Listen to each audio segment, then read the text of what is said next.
everyone, welcome to DTS Decoding the Hindu. We are here to decode the Hindu for all those examinations where you are needed to be updated with current affairs of national and international importance.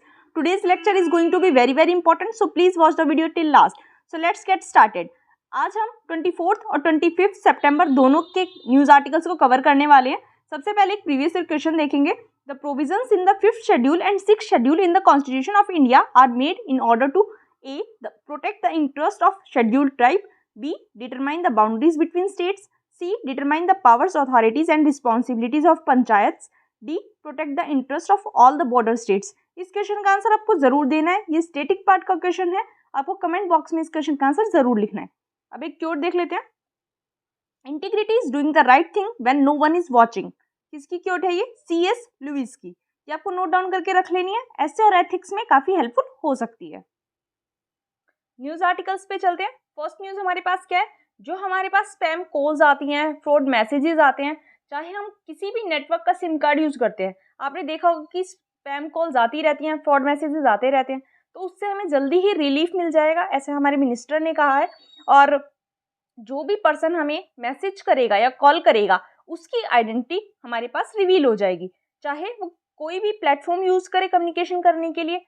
मतलब simple landline या फिर normal voice call ही नहीं, बल्कि वो WhatsApp call, zoom call या फिर face time पे भी कॉल करेगा, अगर हमसे इंटरेक्ट करने की कोशिश करेगा किसी भी प्लेटफॉर्म के थ्रू, तो भी उसकी आइडेंटिटी हमारे पास रिवील हो जाएगी. और ऐसा करने के पीछे क्या इरादा है, क्यों किया जा रहा है? सो दैट कि जो साइबर फ्रॉड होता है इसको प्रिवेंट किया जा सके. क्योंकि ये जो अननेसेसरी कॉल्स होती हैं और मैसेजेस होते हैं, इसकी वजह से यूजर्स का हरासमेंट होता है, एक तरह से काफ़ी दिक्कतें उनको होती है, टाइम वेस्ट होता है, दिमाग भी खराब हो जाता है. इन सब से यूजर्स को रिलीफ मिल जाएगा. और जो ये नया बिल लाया जा रहा है, ड्राफ्ट बिल, ये जो हमारे पास एग्जिस्टिंग लॉज हैं, Indian telegraph act 1885, wireless telegraphy act 1993, telegraph wires unlawful possession act 1950, ये इन सभी को रिप्लेस कर लेगा जो अभी करंटली हमारे टेलीकम्युनिकेशन सेक्टर को गवर्न करते हैं. इन सभी को ये जो नया बिल है, या फिर अगर ये पास हो गया पार्लियामेंट में तो ये एक्ट बन जाएगा, ये इन तीनों एक्ट्स को रिप्लेस कर लेगा. आपको ध्यान होना चाहिए, क्वेश्चन ऐसे भी आ सकता है कि जो नया ड्राफ्ट बिल है कौन कौन से एक्ट्स को सब्स्यूम कर लेगा या रिप्लेस कर देगा. तो आपको पता होना चाहिए, Indian telegraph act, wireless telegraphy act और telegraph wires unlawful possession act, इन तीनों को ये रिप्लेस कर देगा. नए प्रोविजंस में और क्या क्या डाला जाएगा, इस ड्राफ्ट बिल में क्या क्या डाला गया है कि जो भी ये फाइनेंशियली स्ट्रेस्ड ऑपरेटर्स हैं उनकी ड्यूज को वेव कर दिया जाए, मतलब उनकी ड्यूज को थोड़ा सा माफ कर दिया जाए. और जो ये OTT प्लेटफॉर्म्स हैं, उन सभी OTT प्लेटफॉर्म्स को टेलीकॉम सर्विसेज के अंडर में ला दिया जाए, सो दैट इनको एक लाइसेंस चाहिए होगा ऑपरेट करने के लिए. और पब्लिक इमरजेंसी के टाइम पे एक मैसेज इंटरसेप्शन का प्रोविजन भी इनके अंदर डाल दिया जाएगा. अभी इस आर्टिकल में हमारे लिए इम्पोर्टेंट क्या है, आपको पता होना चाहिए. OTT क्या होता है? ओवर द टॉप प्लेटफॉर्म जो हैं, आप लोग यूज़ ज़रूर करते होंगे. नेटफ्लिक्स पे आप वेब सीरीज़ वगैरह ज़रूर देखते होंगे, व्हाट्सएप आप यूज़ करते हैं, जूम पे आप नॉर्मल कॉलिंग या फिर वीडियो कॉलिंग करते हैं. तो आपको पता होना चाहिए एग्जैक्ट डेफिनेशन OTT की है क्या. ये जो OTT प्लेटफॉर्म्स हैं, ये आपको पता है ओवर द टॉप प्लेटफॉर्म्स को OTT प्लेटफॉर्म्स कहा जाता है.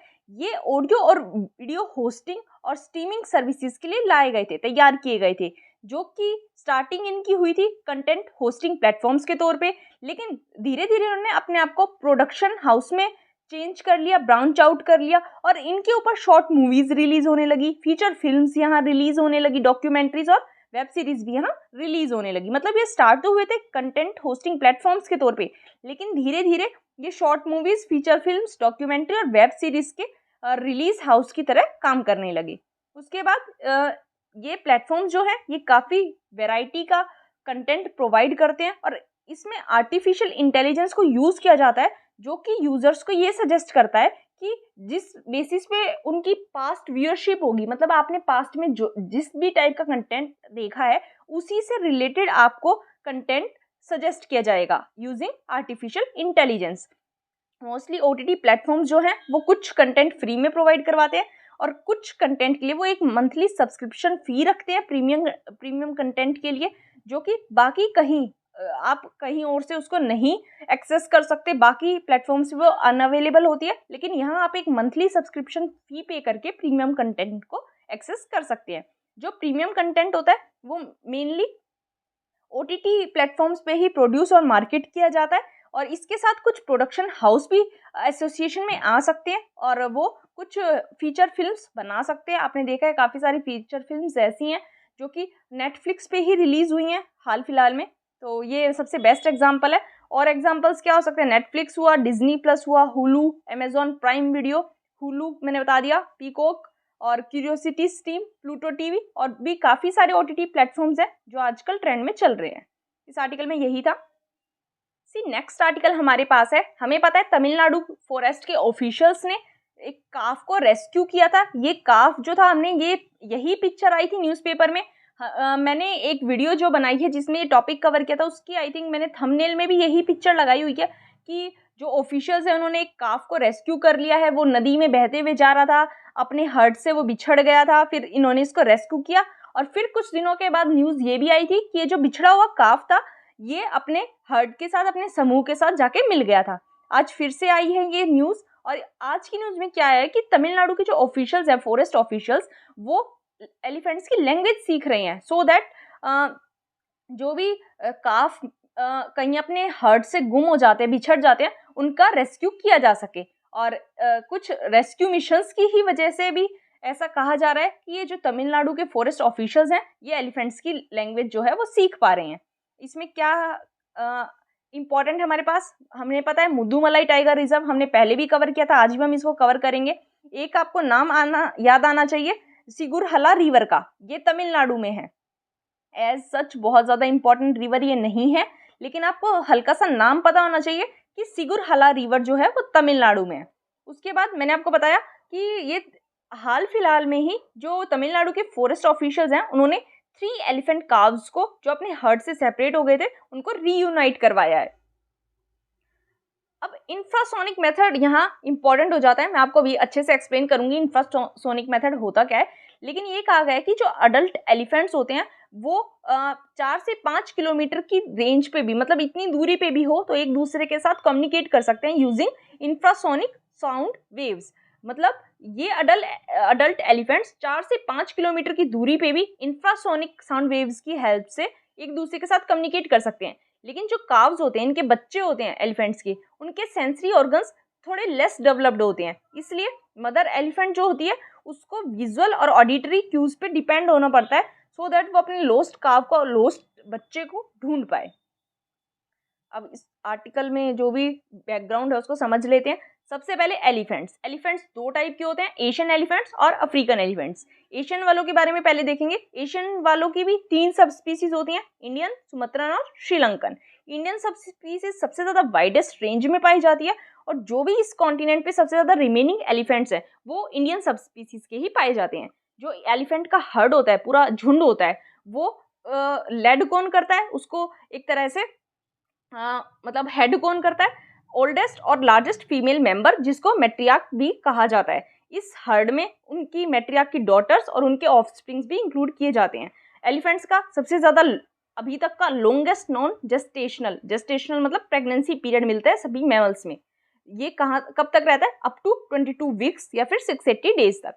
फीमेल्स जो होती हैं 14 to 45 ईयर्स की, वो इनका मीन इंटरबर्थ इंटरवल होता है 4 ईयर्स, मतलब हर 4 साल में वो एक काव को बर्थ दे सकती हैं, एक काव जन्म ले सकता है उनसे। लेकिन जैसे जैसे ये बढ़ता जाता है, एज 50 to 45 तक का तो मैंने आपको बताया मीन इंटरबर्थ इंटरवल है 4 ईयर्स। फिर 45 से 52 के बीच की जो एज है उसमें ये इंटरबर्थ इंटरवल हो जाएगा 5 ईयर्स। उसके बाद 60 एज तक ये हो जाएगा 6 ईयर्स। ऐसे ऐसे मतलब जैसे इनकी एज बढ़ती जाती है एलिफेंट्स की, फीमेल एलिफेंट्स की, ऐसे ऐसे इनका इंटरबर्थ इंटरवल्स, मीन इंटरबर्थ इंटरवल्स बढ़ता जाता है। आपको ध्यान रखना है। ग्लोबल पॉपुलेशन जो है इनकी एस्टिमेटेड 20,000 से 40,000 तक है। प्रोटेक्शन स्टेटस इंपॉर्टेंट है। IUCN लिस्ट में एशियन एलिफेंट्स जो है वो एंडेंजर्ड कैटेगरी में है, वाइल्ड लाइफ प्रोटेक्शन एक्ट के शेड्यूल 1 में है और साइट्स के अपेंडिक्स 1 में है। इंपॉर्टेंट है। अब अफ्रीकन एलिफेंट्स के बारे में देख लेते हैं। इनकी भी 2 सब स्पीसीज पाई जाती हैं, सवाना एलिफेंट और forest elephant. Global population around 4 lakh है इनकी। 2020 में बोट्सवाना में काफ़ी सारे एलिफेंट्स की डेथ हो रही थी, इसलिए न्यूज़ में आया था। प्रोटेक्शन स्टेटस इनका देख लेते हैं। इनमें जो अफ्रीकन सवाना वाले हैं और फॉरेस्ट एलिफेंट है, इन दोनों का IUCN स्टेटस अलग अलग है। अफ्रीकन सवाना वालों का एंडेंजर्ड है, अफ्रीकन फॉरेस्ट वालों का क्रिटिकली एंडेंजर्ड है। साइट्स की ये अपेंडिक्स 2 में आते हैं। थ्रेट्स क्या है एलिफेंट्स को? सबसे पहले पोचिंग, फिर हैबिटेट लॉस, उसके बाद ह्यूमन एलिफेंट कॉन्फ्लिक्ट, इनके साथ कैप्टिविटी में जो मिसट्रीटमेंट किया जाता है, एलिफेंट टूरिज्म के दौरान इनके साथ एब्यूज किया जाता है, और जो रैम्पेंट माइनिंग हो रही है एरियाज में, इसकी वजह से इनका कॉरिडोर डिस्ट्रक्ट हो जाता है। अब इस आर्टिकल में मुडुमलाई टाइगर रिजर्व आया, उसके बारे में थोड़ा सा देख लेते हैं। मुडुमलाई टाइगर रिजर्व जो है वो तमिलनाडु के नीलगिरी डिस्ट्रिक्ट में लोकेटेड है, और ये 3 स्टेट्स के जंक्शन पे लोकेटेड है, कर्नाटका, केरला और तमिलनाडु के। ये नीलगिरी बायोस्फीयर रिजर्व का पार्ट है। नीलगिरी बायोस्फीयर रिजर्व इंडिया का फर्स्ट बायोस्फीयर रिजर्व है, और नीलगिरी बायोस्फीयर रिजर्व में मुडुमलाई के साथ साथ वायनाड वाइल्ड लाइफ सेंचुरी आता है केरला, जो कि वेस्ट में है, बांदीपुर नेशनल पार्क कर्नाटका में नॉर्थ की साइड है, ये मुकुर्ती नेशनल पार्क और साइलेंट वैली साउथ में पड़ते हैं। ये सभी नीलगिरी बायोस्फीयर रिजर्व के पार्ट हैं। मुडुमलाई का मीन्स क्या होता है? द एंशिएंट हिल रेंज, और ऐसा माना जाता है कि ये भी जब वेस्टर्न घाट बने थे 65 मिलियन ईयर्स अगो, इतनी ही ओल्ड ये मुडुमलाई वाली हिल रेंज है। इंपॉर्टेंट फ्लोरा और फोना देख लेते हैं। यहाँ मुडुमलाई में कौन कौन सा पाया जाता है। ये जो मुडुमलाई रिजर्व है, यहाँ लंबी लंबी ग्रास पाई जाती है, जिसको एलिफेंट ग्रास भी कहा जाता है। काफी वैरायटी के बैम्बू पाए जाते हैं, वैल्यूएबल टिम्बर स्पीसीज जैसे टीक और रोजवुड पाई जाती है, काफी सारे एंडेमिक फ्लोरा यहाँ पाए जाते हैं। फोना देख लेते हैं। फ्लैगशिप स्पीसीज है टाइगर और एशियन एलिफेंट। उसके बाद other species Indian gaur, spotted deer, common langur, Malabar giant squirrel, wild dog, jungle cat, ये सभी पाए जाते हैं। बर्ड्स कौन कौन से मिलते हैं? इस रिजर्व में मोर देन 260 स्पीसीज से ज्यादा बर्ड्स मिलते हैं। जो इंडिया में टोटल बर्ड स्पीसीज पाई जाती हैं उसका 8% केवल और केवल मुडुमलाई में आपको मिल जाएगा। इसमें रेयर बर्ड्स भी आते हैं कुछ कुछ, जैसे Malabar grey hornbill, Malabar pied hornbill, Malabar laughing thrust, और भी बहुत सारे। इनको आप थोड़ा सा आइडिया रखिए, जिनके आगे थोड़ा मालाबार लगा हुआ है वो मुडुमलाई में मिल जाएंगे। तमिलनाडु में और कौन कौन से टाइगर रिजर्व्स हैं? एक तो अन्नामलाई टाइगर रिजर्व है, दूसरा कालाकाड मुंडनथुरई टाइगर रिजर्व, और तीसरा सत्यमंगलम टाइगर रिजर्व। ये टाइगर रिजर्व यहाँ पाए जाते हैं। एक मैंने आपको कहा था कि मैं इंफ्रासोनिक साउंड्स के बारे में बताऊंगी आपको। इंफ्रासोनिक साउंड वेव्स कौन सी होती हैं? देखो, ह्यूमन ईयर की कैपेसिटी होती है 20 हर्ट्ज से 20,000 हर्ट्ज तक की साउंड्स को सुनने की। अब 20 हर्ट्ज से कम की साउंड हम लोग नहीं सुन सकते, और 20,000 हर्ट्ज से ज़्यादा की साउंड हम नहीं सुन सकते। तो 20 हर्ट्ज से कम की साउंड्स को इंफ्रासोनिक साउंड वेव्स कहा जाता है। उसको एडल्ट एलिफेंट्स यूज करते हैं, उसको एडल्ट एलिफेंट सुन सकते हैं। ह्यूमन ईयर उसको नहीं सुन सकता, क्योंकि ह्यूमन ईयर की रेंज होती है 20 से 20,000 हर्ट्ज के बीच, और 20 हर्ट्ज से कम की रेंज वाले को इंफ्रासोनिक साउंड वेव कहा जाता है। इसमें यही इंपॉर्टेंट था आर्टिकल में। नेक्स्ट आर्टिकल हमारे पास है, आप देख सकते हैं न्यू दिल्ली में 2 दिन से लगातार बारिश हो रही है। इस वजह से जो ट्रैफिक की हालत है वो काफ़ी बुरी हो गई है। आप देख सकते हैं इस पिक्चर में कितना ज़्यादा ट्रैफिक यहाँ दिखाई दे रहा है। तो IMD ने कहा है, इंडिया मेट्रोलॉजिकल डिपार्टमेंट ने, कि अभी नेक्स्ट 2 डेज तक भी बारिश होने की संभावना है, और उसके बाद ये जो मॉनसून है वो नॉर्थ वेस्ट इंडिया से रिड्यूस हो जाएगा। तो यहाँ IMD के बारे में थोड़ा सा देख लेते हैं। IMD इंडिया मेट्रोलॉजिकल डिपार्टमेंट, ये 1875 में इस्टेब्लिश किया गया था, मतलब ये ब्रिटिशर्स के टाइम का है, और ये मिनिस्ट्री ऑफ अर्थ साइंसेस की एक एजेंसी है, और यही प्रिंसिपल एजेंसी है जो हमारी कंट्री में मेट्रोलॉजिकल ऑब्जर्वेशंस, वेदर फोरकास्टिंग और सिस्मोलॉजी से रिलेटेड है। रिपोर्ट ये एक पब्लिश करती है, आपको ध्यान रखना इंपॉर्टेंट है। State of climate report IMD publish करता है, इसमें यही इंपॉर्टेंट था। नेक्स्ट आर्टिकल हमारे पास है, लंपी स्किन डिजीज से रिलेटेड। गवर्नमेंट ने 25,000 शॉट्स लगा दी हैं, मतलब वैक्सीन्स लगा दी हैं लंपी स्किन डिजीज के लिए, जो भी एनिमल्स को ये पाई गई है। तो देखो, 2 चीज़ें न्यूज़ में बहुत ज़्यादा चल रही है, 2 डिजीज, एक तो रेबीज और दूसरी लंपी स्किन डिजीज। मैं इसको बार बार कवर करती हूँ क्योंकि इंपॉर्टेंट हो जाता है, ये काफ़ी दिनों से न्यूज़ में चल रही है। तो लंपी स्किन डिजीज का कॉज क्या है? ये एक pox virus lumpy skin disease virus के इन्फेक्शन की वजह से होती है, और FAO के अकॉर्डिंग इसमें मोर्टेलिटी रेट जो है वो 10% से कम है। लंपी स्किन डिजीज पहली बार जाम्बिया में देखी गई थी 1929 में, और इनिशियली ये माना गया था कि या तो ये पॉइजनिंग की वजह से हो गई है, या फिर जो इंसेक्ट बाइट्स कर जाते हैं एनिमल्स को, उससे काव्स में एक हाइपर सेंसिटिविटी हो जाती है जिसकी वजह से डिजीज हो गई है। ट्रांसमिशन कैसे होता है इसका? एनिमल में इसका ट्रांसमिशन इंसेक्ट्स की बाइटिंग की वजह से होता है, जैसे वेक्टर्स, मॉस्किटोज, बाइटिंग फ्लाइज, इनकी वजह से इस डिजीज का स्प्रेड हो सकता है। सिम्टम्स इसमें होते हैं, फीवर आ जाता है, आईज और नोज में से फ्लूइड का एक्सक्रीशन होने लग जाता है, माउथ में से सलीवा गिरने लग जाता है और पूरी बॉडी पे ब्लिस्टर्स आ जाते हैं।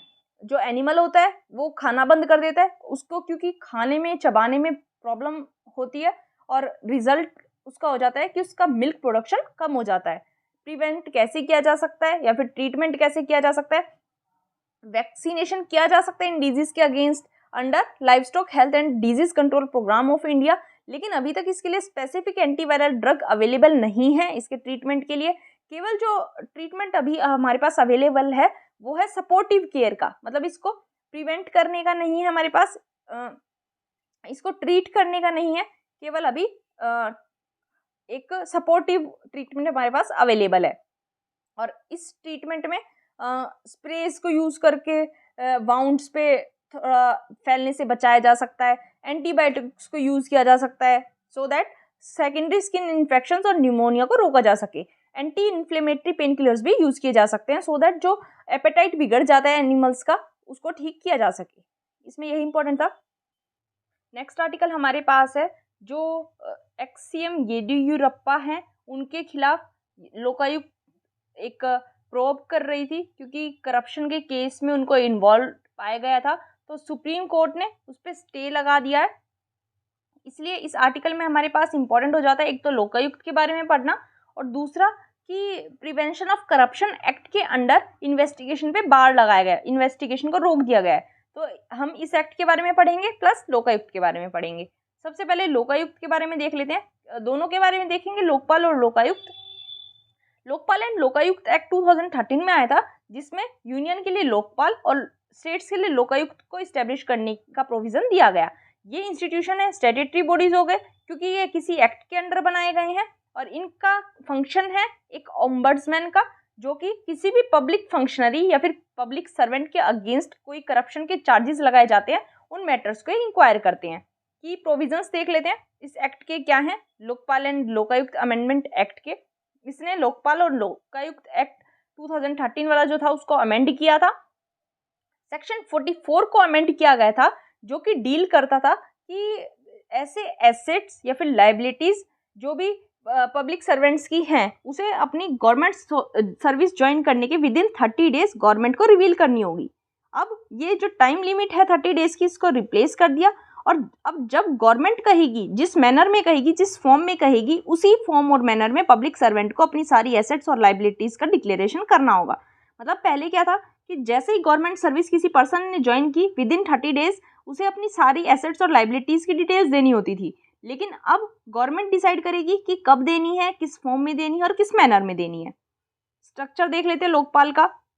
लोकपाल एक मल्टी मेंबर बॉडी है, इसमें एक चेयरपर्सन होते हैं और मैक्सिमम 8 मेंबर्स हो सकते हैं।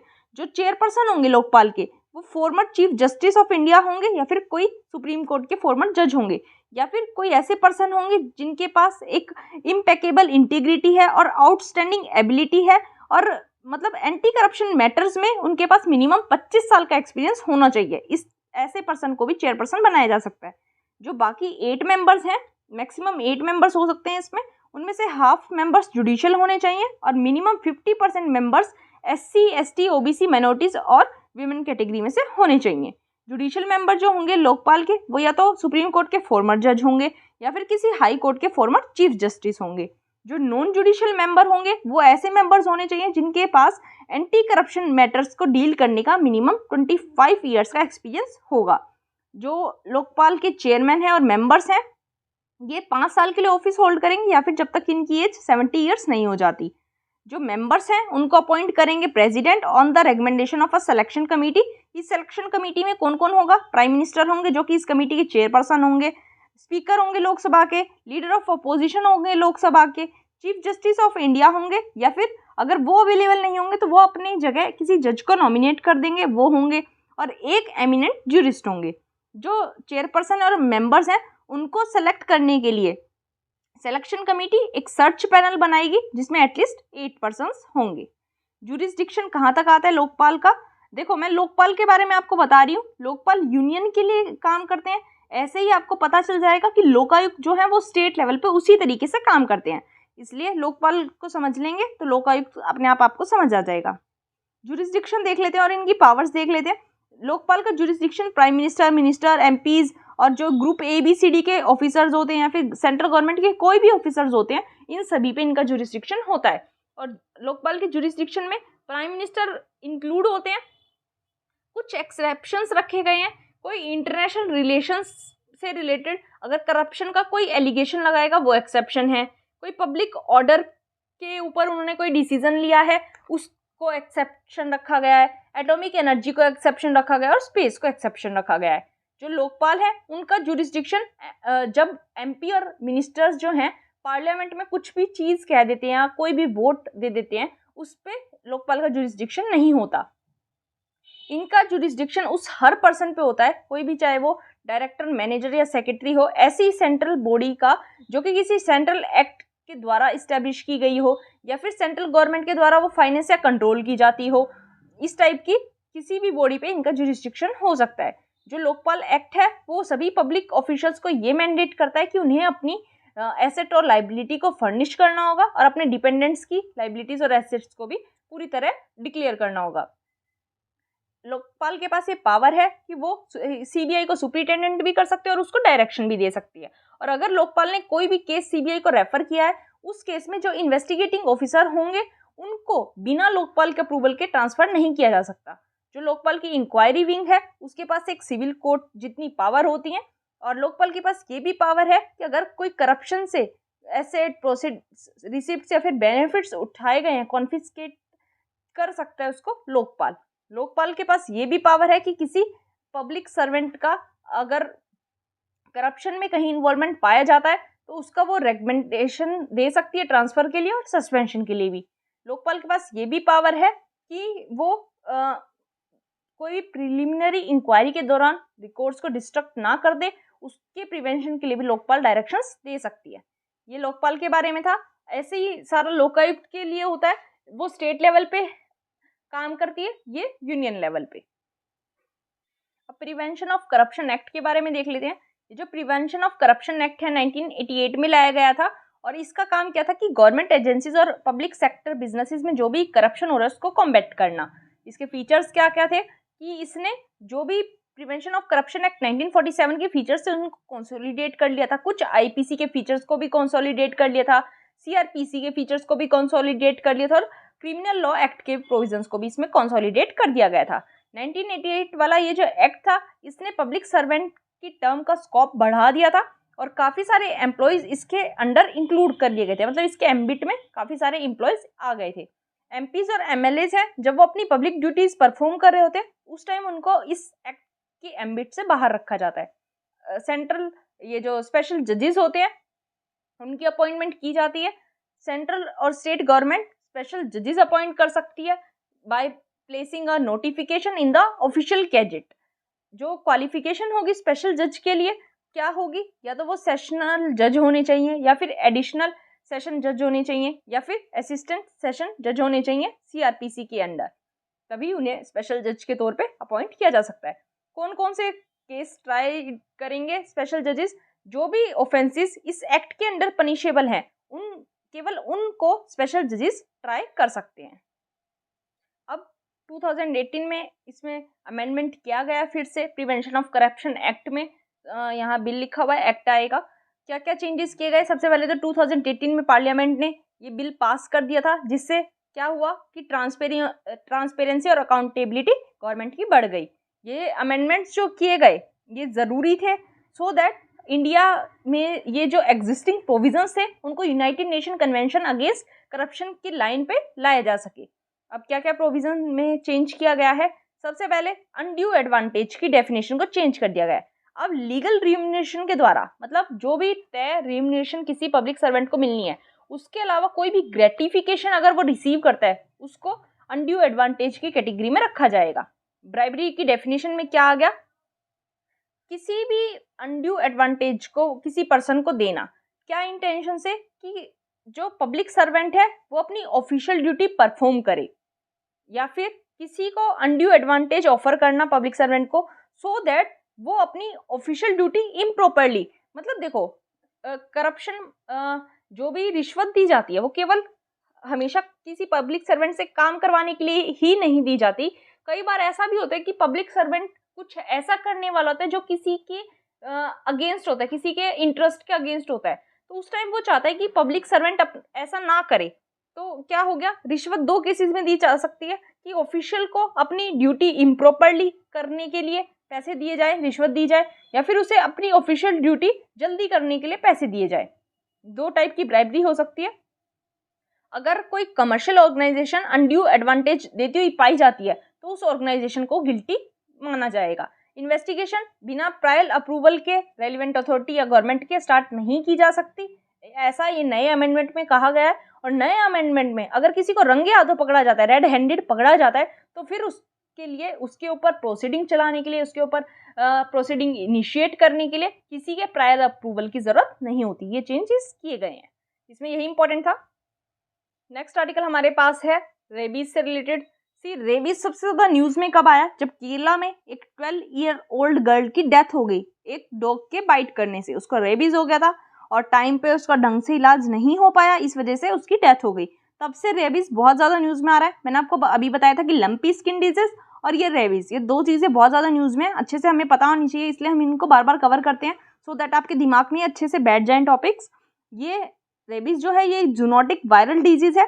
ये रेबीज वायरस से होती है जो कि लिसा वायरस जीनस की फैमिली से रिलेट करता है, और इसकी जो ब्रॉड फैमिली है वो क्या है, रैप्डोवायरिडी। ये एक राइबोन्यूक्लिक एसिड वायरस है जो कि किसी रेबिड एनिमल जैसे डॉग, कैट, मंकी, इनके सलाइवा में प्रेजेंट होता है। रेबीज 100% फैटाल डिजीज है, लेकिन इसको वैक्सीन की हेल्प से 100% प्रिवेंट भी किया जा सकता है। इंडिया में जो टोटल ग्लोबल रेबीज से डेथ होती है 33% उसका इंडिया से ही रिकॉर्ड किया गया है। मतलब टोटल वर्ल्ड में रेबीज से जितनी डेथ होती है 33% केवल और केवल इंडिया में ही होती है। इसके कॉमन वेक्टर्स क्या है वायरस के, domestic street dog, specially south Asia और अफ्रीका में।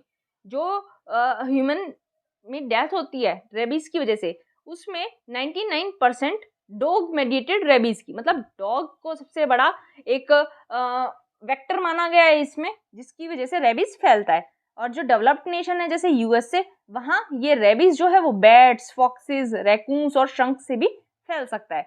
जो मोस्टली मैमल्स होते हैं वो भी ये वायरस कैरी कर सकते हैं और उनकी वजह से भी ये डिजीज हो सकती है। कोई रैबिड एनिमल अगर बाइट कर ले उसकी वजह से ये डिजीज स्प्रेड हो जाती है, क्योंकि उसका जो सलाइवा है वो डिपोजिट हो जाता है और वायरस जो है वो वाउंड, जो घाव हो जाता है उसके काटने से, उसमें आ जाता है। इंक्यूबेशन पीरियड 4 दिन से 2 साल तक का हो सकता है या फिर इससे भी ज़्यादा हो सकता है।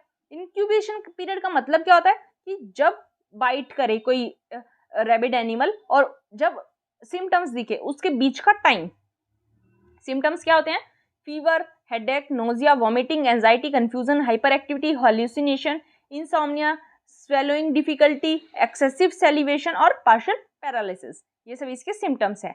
और फ्लूइड ड्रिंक करने में भी एक फियर आ जाता है, क्योंकि उस टाइम वाटर स्वेलो करने में भी डिफिकल्टी आने लग जाती है, पानी पीने में भी, इसलिए एक फ्लूइड्स को पीने से डर सा बैठ जाता है पेशेंट के अंदर।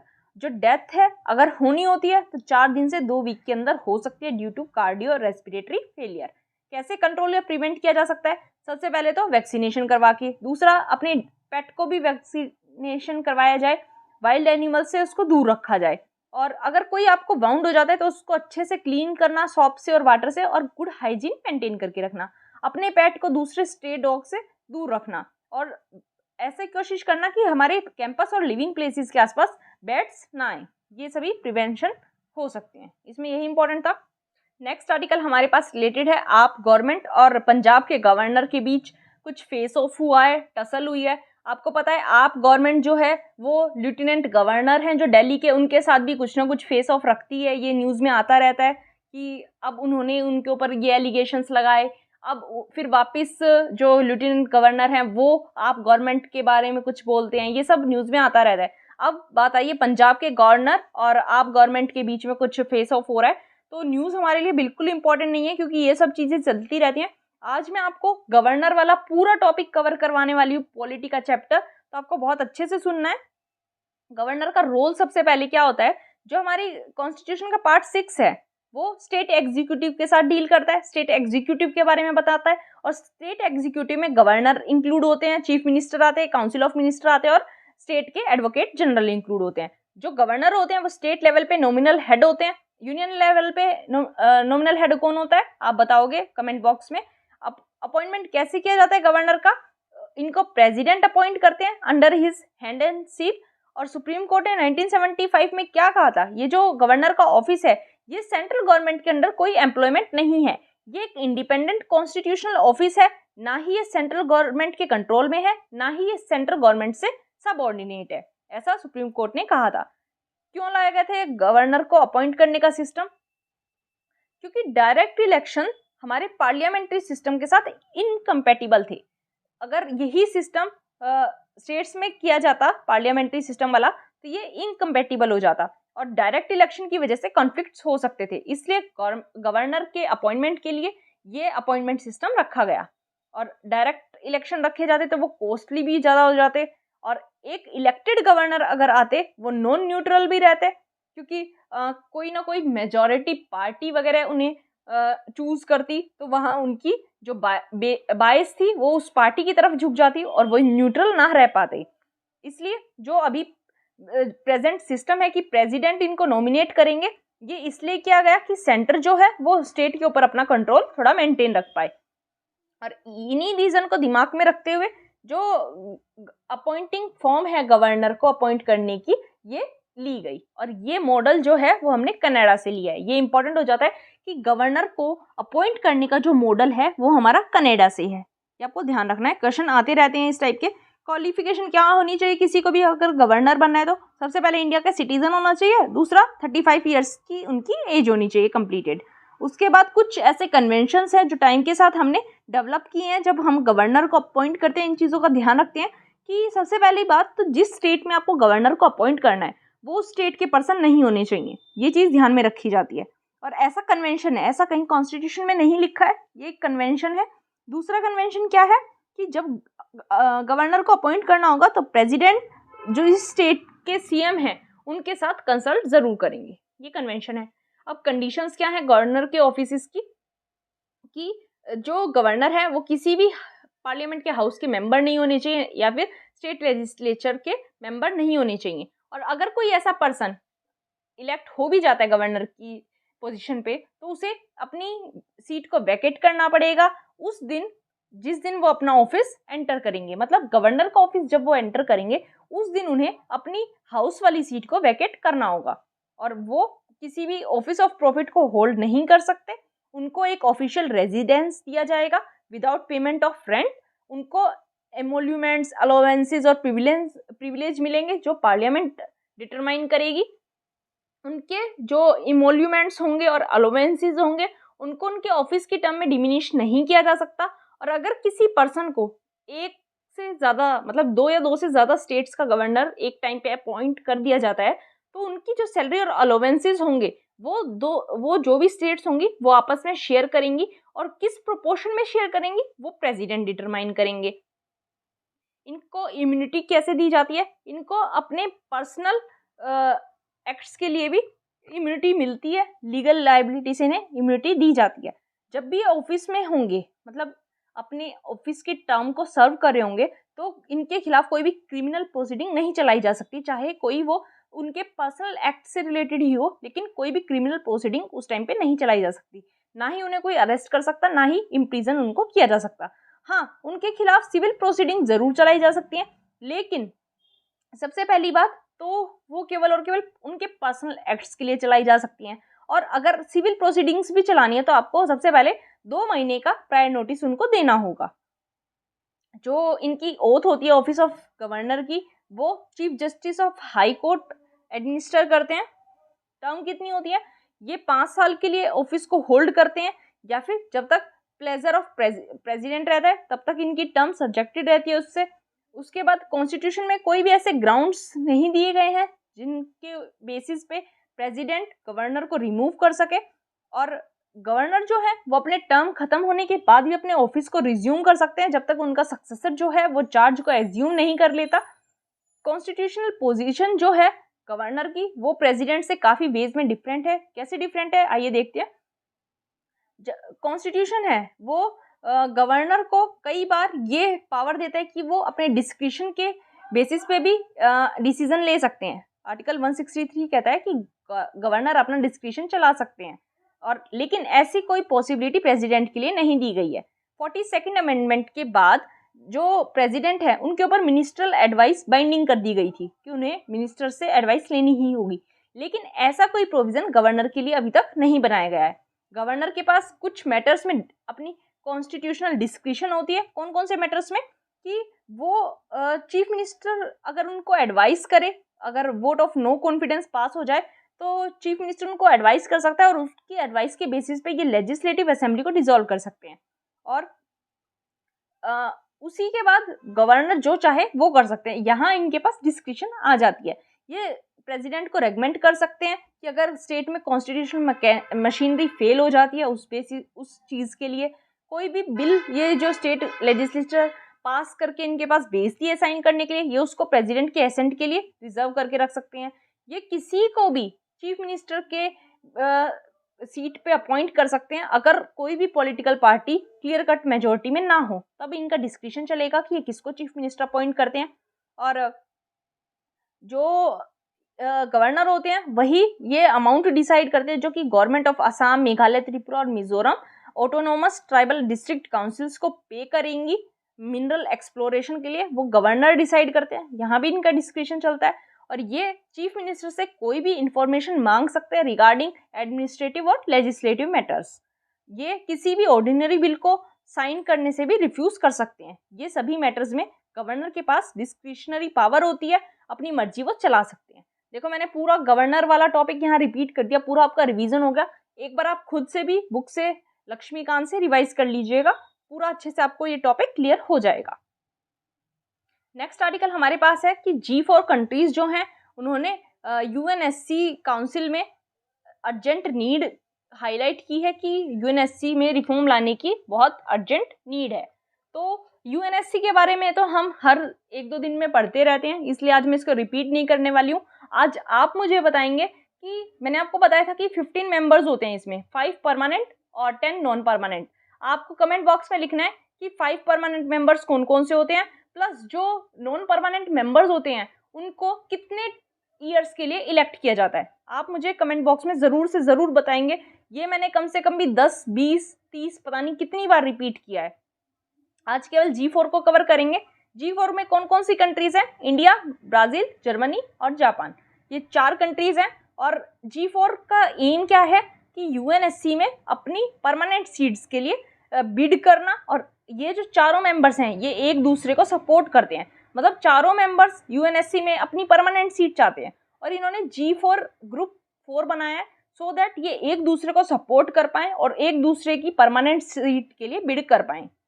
2004 में इसको बनाया गया था। जो ये चारों कंट्रीज़ हैं ये यूएन की इस्टेब्लिशमेंट के बाद काफ़ी बार नॉन परमानेंट मेंबर्स बन चुकी हैं इस काउंसिल का, और इनकी इकोनॉमिक और पॉलिटिकल इन्फ्लुएंस पिछली डिकेड में काफ़ी ज़्यादा सिग्निफिकेंटली बढ़ रही है, और इनकी जो रीच है वो परमानेंट मेंबर्स जितनी बढ़ गई है, इनका स्कोप उतना बढ़ गया है, इसलिए ये अपनी परमानेंट सीट की डिमांड कर रहे हैं। G4 यूएन में रिफॉर्म के लिए कैंपेन चला रहा है सो दैट डेवलपिंग कंट्रीज को ज़्यादा से ज़्यादा रिप्रेजेंटेशन मिल पाए in both in the permanent and non permanent categories.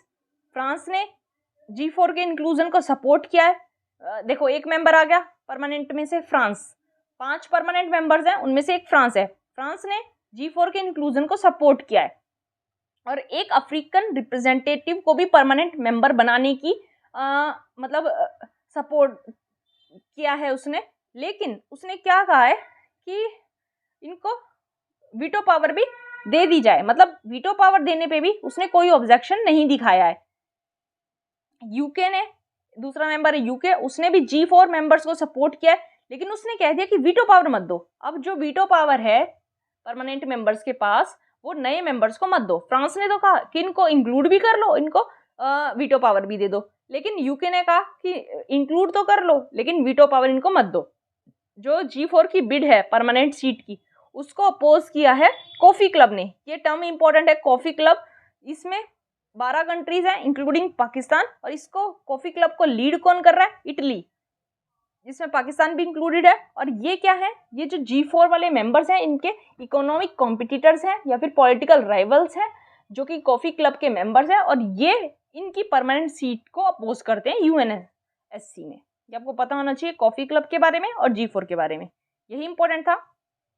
Next article हमारे पास है, जो क्वाड कंट्रीज है उन्होंने एक एग्रीमेंट साइन किया है डिजास्टर रिलीफ और असिस्टेंस प्रोवाइड करवाने के लिए। तो क्वाड के बारे में देखना इंपॉर्टेंट हो जाता है। क्वाड है क्या? क्वाड है क्वाड्रिलेटरल सिक्योरिटी डायलॉग, और ये एक इनफॉर्मल स्ट्रेटेजिक डायलॉग है बिटवीन इंडिया, यूएसए, जापान और ऑस्ट्रेलिया। ये चारों कंट्रीज हैं। इनका ऑब्जेक्टिव क्या है चारों का? कि इंडो पैसिफिक रीजन को फ्री, ओपन और प्रोस्पेरस बनाना। क्वाड बनाने का पहला आइडिया किसका था? Japanese prime minister Shinzo Abe का। उन्होंने पहली बार 2007 में आइडिया दिया था, लेकिन ऑस्ट्रेलिया पीछे हट गया था चाइनीज प्रेशर की वजह से, इसलिए ये आइडिया आगे नहीं बढ़ पाया।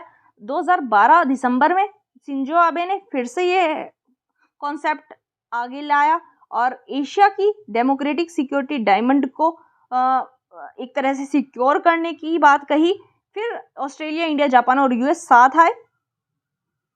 फिर फाइनली नवंबर 2017 में इंडिया, यूएस, ऑस्ट्रेलिया और जापान ने इस लॉन्ग पेंडिंग क्वाड कोएलिशन को एक शेप दे दी और एक नई स्ट्रेटेजी की डेवलपमेंट के बारे में बात की, जिससे कि इंडो पैसिफिक रीजन को किसी के भी इन्फ्लुएंस से बचाया जा सके, स्पेशली चाइना के। चाइना को काउंटर करने के लिए, इंडो पैसिफिक रीजन में उसके बढ़ते हुए इन्फ्लुएंस को काउंटर करने के लिए क्वाड को लाया गया है। ये आपको पता होना चाहिए, इसमें यही इंपॉर्टेंट था। मैंने बताया आपको ह्यूमैनिटेरियन और असिस्टेंस एंड डिजास्टर रिलीफ के फंड के बारे में बात की, एक एग्रीमेंट साइन किया है, तो इसमें यही इंपॉर्टेंट था। नेक्स्ट आर्टिकल बड़ा इंटरेस्टिंग है और इम्पॉर्टेंट भी है। उड़ीसा के नायगढ़ में एक सॉल्यूशन लाया गया है, डाटा ड्राइवन सॉल्यूशन है, डाटा के बेसिस पे सॉल्यूशन निकाला गया है जिससे चाइल्ड मैरिज को रोका जा सके। एक यूनिक इनिशिएटिव लाया गया है जिसमें सभी डिस्ट्रिक्ट की जो अडोलसेंट गर्ल्स होंगी उनकी इंफॉर्मेशन को रिकॉर्ड किया जाएगा, from birth registration date to Aadhaar number, उनकी फैमिली डिटेल्स, उनकी स्किल ट्रेनिंग, सभी जो डिस्ट्रिक्ट की 48,000 से ज़्यादा एडोलसेंट गर्ल्स हैं उनका रजिस्ट्रेशन रजिस्टर्स में किया जाएगा। और इसका नाम रखा गया है अलीवा प्रोग्राम। आपको नाम ध्यान रखना है, अलीवा प्रोग्राम उड़ीसा का है, और ये चाइल्ड मैरिज को रोकने के लिए जो इनिशिएटिव लिया गया है उससे रिलेटेड है।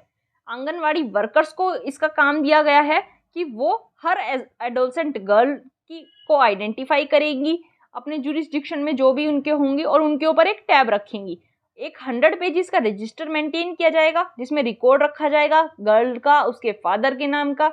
उसका जो रजिस्टर का 3rd पेज है वहाँ से लेके हर पेज पे एडोलसेंट गर्ल का डाटा इंक्लूड किया जाएगा, इंक्लूडिंग उसका एड्रेस, उसका एजुकेशन स्टेटस, उसका बर्थ रजिस्ट्रेशन डेट, आधार कार्ड नंबर, कॉन्टैक्ट डिटेल्स और फैमिली डिटेल्स।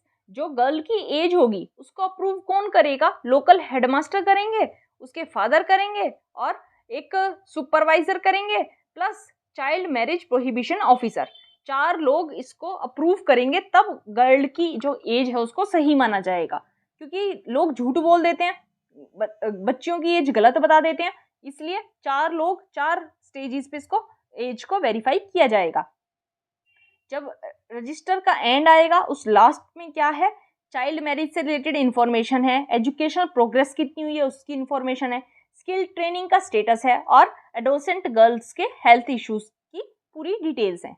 जो नायगढ़ डिस्ट्रिक्ट है उसने डिसाइड किया है कि वो इस रिकॉर्ड को 10 साल के लिए मेंटेन करेगी, 2020 से 2030 तक के बीच में। और स्टेट का ये एम है उड़ीसा का कि 2030 तक चाइल्ड मैरिज को पूरी तरह से स्टेट से इरेडिकेट कर दिया जाए। ये जो रजिस्टर है ये लॉ एनफोर्समेंट एजेंसीज के लिए काफ़ी यूजफुल है। मैंने आपको बताया पेरेंट्स जो हैं वो अपनी गर्ल्स की एज के बारे में झूठ बोल देते हैं, उस टाइम पे रजिस्टर काफ़ी काम आएगा। और ये जो अलीवा रजिस्टर्स हैं, मैंने बताया स्कीम का नाम है अलीवा, और अलीवा रजिस्टर्स जो बनाए जा रहे हैं ये काफ़ी कॉम्प्रिहेंसिव है, और इसकी वजह से गर्ल्स की लाइफ पे एक टैब रखा जा सकता है। और गंजाम डिस्ट्रिक्ट में भी एक रजिस्टर मेंटेन किया जा सकता है। इस रजिस्टर में, गंजाम डिस्ट्रिक्ट वाले रजिस्टर में उस हर मैरिज की रजिस्ट्रेशन की डिटेल रखी जाती है सो दैट चाइल्ड मैरिजेस को प्रिवेंट किया जा सके। लेकिन अलीवा रजिस्टर जो है वो अभी तक के सबसे ज़्यादा मोस्ट कॉम्प्रिहेंसिव माने गए हैं, इसमें यही इंपॉर्टेंट था। नेक्स्ट आर्टिकल हमारे पास है कि हमारी गवर्नमेंट ने अंबेडकर टूरिस्ट सर्किट डेवलप किया है, तो उस पर कुछ लोग जो अंबेडकराइट्स हैं उन्होंने कुछ आपत्ति दिखाई है। उन्होंने कहा है कि कुछ और ऐसी जगह हैं, कुछ है और ऐसे स्पोर्ट्स हैं जो अंबेडकर जी की ट्रू लेगेसी को शो करते हैं, जो आपने इंक्लूड किए हैं वो इतने सही नहीं है, ऐसा उनका कहना है, कुछ स्कॉलर्स का, कुछ अंबेडकराइट्स का, कि जो प्लेसेस, जो स्पोर्ट्स इंक्लूड किए गए हैं इस टूर में वो इनकी ट्रू लेगेसी को शो नहीं करते हैं। सबसे पहले तो पंच तीर्थास को डेवलप किया गया है, और कुछ अंबेडकर स्कॉलर्स ने क्या कहा है कि कोई और साइट्स हैं। सबसे पहले तो आप यही देख लीजिए कौन कौन सी साइट्स को इंक्लूड किया गया है।